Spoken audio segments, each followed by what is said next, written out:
So walk me through the thinking as we go into this decision. Yeah, well, thanks for having me. So I think what we could see today is some more information around the Federal Reserve's reaction function with respect to rate cuts or rate hikes. So I think they've communicated to us that they're going to be on hold for a prolonged period of time. But if the economy evolves, that they are prepared to hike or to cut interest rates. You know, in terms of the conditions that they need to see to cut, I think absolutely if you see some sort of negative economic shock, as described before, certainly the Fed would be aggressive, I think, and preemptive potentially in cutting interest rates. That actually might be the less risky strategy, just given they have less room to cut interest rates or provide easing with their conventional tool. I think the other reason to cut interest rates on the other side is that they think monetary policy is already restrictive. Now we think that monetary policy is close to neutral here, but there's certainly some uncertainty around that. So it's possible that over the course of the next year, the growth data could play out in such a way that does suggest that monetary policy is actually restrictive, and that would also warrant interest rate cuts. Tiffany, just in terms of the low neutral rate, something that you've pointed out is that there should be an asymmetric reaction function. Why won't there be?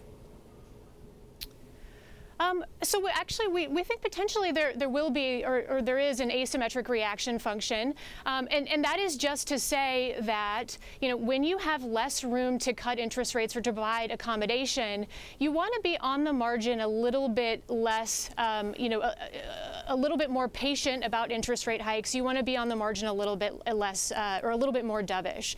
But I think again there's some balance here. I mean, you don't want to take this argument too far. You still have to balance things like what if inflation does end up, accelerating faster than you thought. Or on the other side, what if, financial market excesses start to build more dramatically? I think what the Fed doesn't want to do here, as well, is cause another sort of boom-bust cycle. So you really still need some balance here, although on the margin, I do think that there is an asymmetric reaction function where they are going to be patient and more reactive to downside risks. So, Tiffany, as you know better than most, what has happened is that they've hiked interest rates even though inflation is below target. Even though they continue to forecast inflation below target, they still hiked back in December. How have we seen a shift over the last couple of months? What has changed? And can they communicate that more effectively?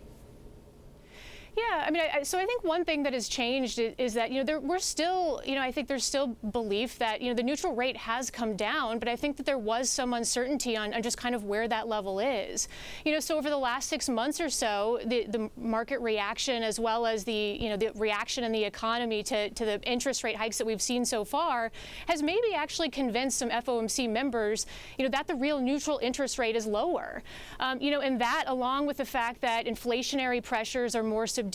We've seen a rise in the dollar that should, over time, reduce inflationary pressures moving forward.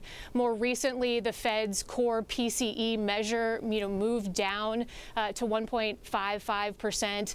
So the combination of these things, I think, argues for the Fed, to just be more dovish and be more patient. So, Tiffany, you and I have discussed what all this means for the optimal policy rate. Let's talk about the optimal composition of the balance sheet.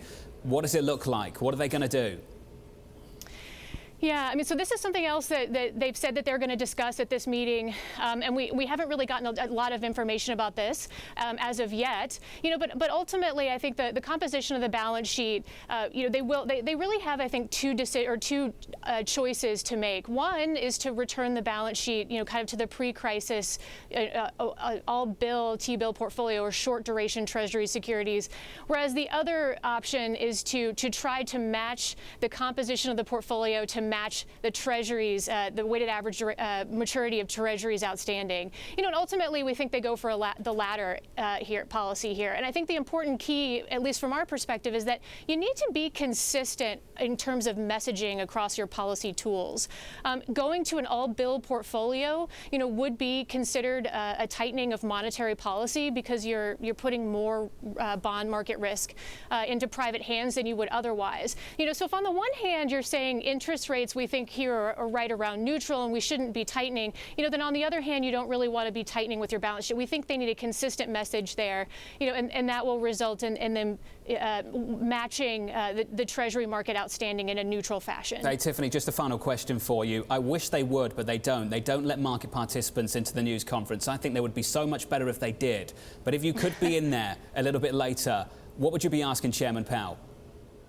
Well, I mean, I think this gets back to the question that you asked before on their reaction, with respect to low inflation. And I think really the question here is just how far are you willing to go to try to reach your inflation target? Now this concept of the Phillips curve that, the economists like to discuss, but it's about how reactive is inflation to the business cycle. What we call coefficient has come down. The sensitivity has come down. So that just means that the Fed has to press the economy more now than maybe it had to in the past in order to get inflation higher.